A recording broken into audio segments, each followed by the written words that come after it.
السلام عليكم ورحمة الله وبركاته. معكم أحمد شاهر، وأهلا وسهلا فيكم في هذه الحلقة اللي رح نعمل فيها أنبوكسينج لجهاز لابتوب ASUS ROG Strix G731GU. نترككم مع الفيديو.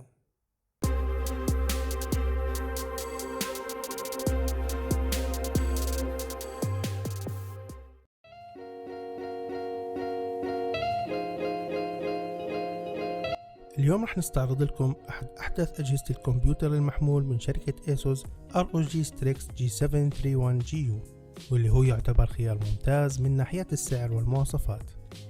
خلونا نشوف مع بعض على إيش بيحتوي الصندوق.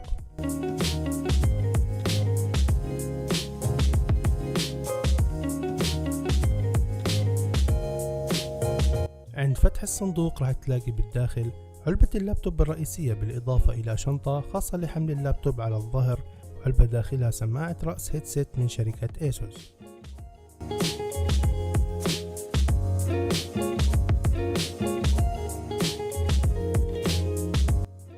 عند فتح الصندوق الداخلي ذو التصميم الرائع باللون الأسود المطبوع عليه علامة ROG المشهورة، راح نلاقيه بيحتوي على جهاز اللابتوب مغلف بطبقة بلاستيكية شفافة للحماية، بالإضافة إلى علبة تحتوي على كتيب الدليل والتعليمات المفصلة عن مكونات اللابتوب باللغة العربية والإنجليزية، زائدا كتيب الضمان.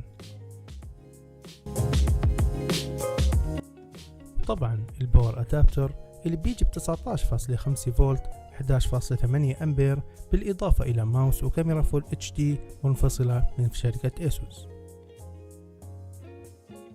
من أول نظرة على اللابتوب راح تعشقه بسبب التصميم الرائع النحيف اللي راح يوحيلك بأنه جهاز احترافي، بالإضافة إلى وزنه المقبول اللي وجدت وزنه جدا ممتاز بعكس ما تعودنا نشوفه بأجهزة اللابتوب بنفس الفئة في الأجيال السابقة.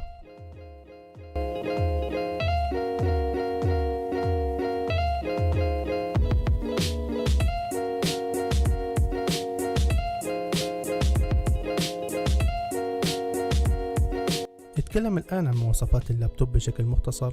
اللابتوب يأتي بمعالج من شركة انتل كور i7 من الجيل التاسع 9750H بتردد 2.6 جيجا هرتز. أيضا يأتي بكرت شاشة منفصل من شركة انفيديا من نوع GTX 1660 Ti مع 6GB GDDR6 في رام، ويحتوي على رامات بسعة 16 جيجا بايت من نوع DDR4 بتردد 2666 ميجا هرتز، ويأتي بمساحة تخزين 256 جيجا بايت SSD من نوع M2 NVMe PCIe 3.0، بالإضافة إلى قرص صلب بمساحة تخزين 1 تيرا بايت من نوع SSHD، ويأتي بشاشة مقاس 17.3 إنش Full HD من نوع IPS بتردد 144 ميجا هرتز 3 ملي سكند sRGB، والجهاز يدعم نظارات الواقع الافتراضي VR.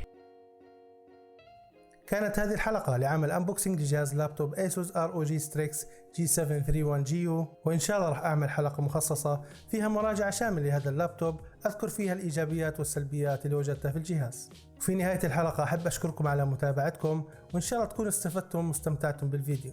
لا تنسوا تضغطوا زر الاشتراك لو مش مشتركين بالقناة، وتعملوا لايك وشير وتفعلوا جرس التنبيهات، وتكتبوا لنا تعليقاتكم أسفل الفيديو.